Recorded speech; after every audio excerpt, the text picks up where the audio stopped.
Have you been hearing the possibility of skipping your mortgage payment? Want to know what it really means to you?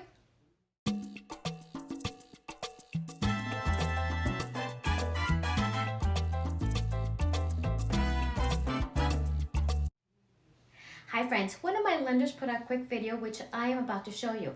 In it, he explains what it may mean to skip a mortgage payment. Take a listen. Hey everybody, this is Brett Mills with Casa Financial Services, and I just want to go over some of these options that you may be hearing about as far as how to skip a payment during this pandemic. So you're going to hear a lot about skipping payments, forbearance, payment deferrals, loan mods. Let's go over those options real quick so you know what you're talking about when and if you decide you're going to call your lender or go to their website. You better know what you're signing up for before you sign that paperwork. It can come back to bite you in the you know what. So a forbearance is considered a temporary suspension, okay? So that is a temporary suspension, and what happens is let's say you get approved for a 3-month suspension.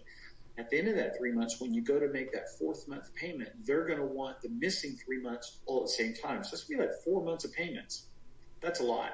So be careful about the forbearance. Another one is called a repayment, and that's where, let's just go with it, 3 months. Let's say you skip 3 months. When you go to make that 4th payment, they're going to take the 3 that you didn't make, they're going to lump all that together, divide it by a certain number of months, and require you to make your minimum payment plus a portion of the payments that you miss. Let's say you miss 3 months, add them all together, divide them over 6 months. So when you go to make that 4th month, for every month from the 4th month on for the next 6 months, it's going to be an elevated payment because they want their money, okay? Payment deferral, that's a neat one. That's the one where it gets moved to the end of the loan. So let's say 30 years from now, you were supposed to finish your loan in April. You would actually finish it in April, May, June, July. So your last payment would be July, 3 months moved to the end. The next one is called loan mod. Anybody that was around in 2008 remembers loan mods, and that's where they completely 100% restructure your loan. Don't see that one coming back because those were all handled by a special fund put out by the government. And even in 2008, less than 3% of the loan mods that were applied for ever actually got approved. So forget it. So now there's a little twist on this.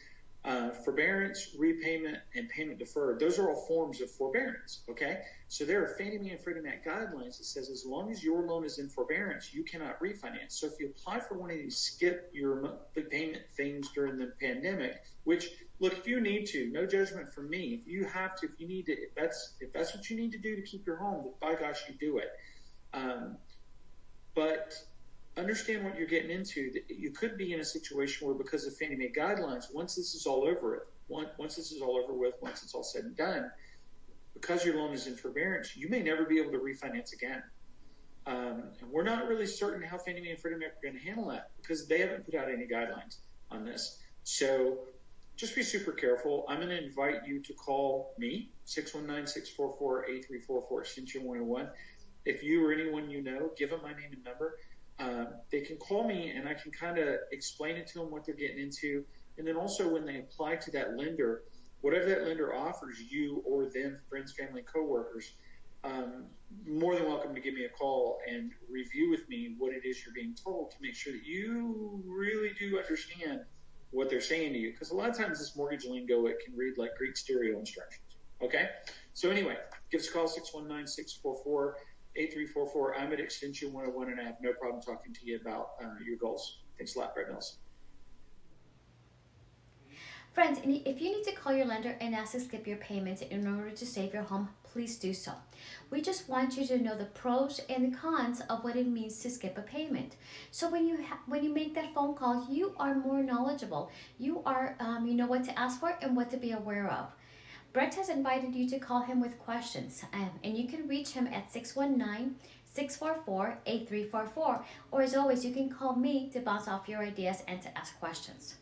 I'm sure you heard me say I love questions, and the reason I love you asking questions is because it helps me to know that you are more informed, and being more informed may help your decision-making process just a little easier to help you take care of your family and home. Please do not hesitate to call me. I'm still working. Call, text, or email me today. I'm here for you. As also, feel free to share this information to your family and friends so they are informed as well. My information is below and will also follow at the end of this video. Take care, friends, and stay safe. Let's talk soon.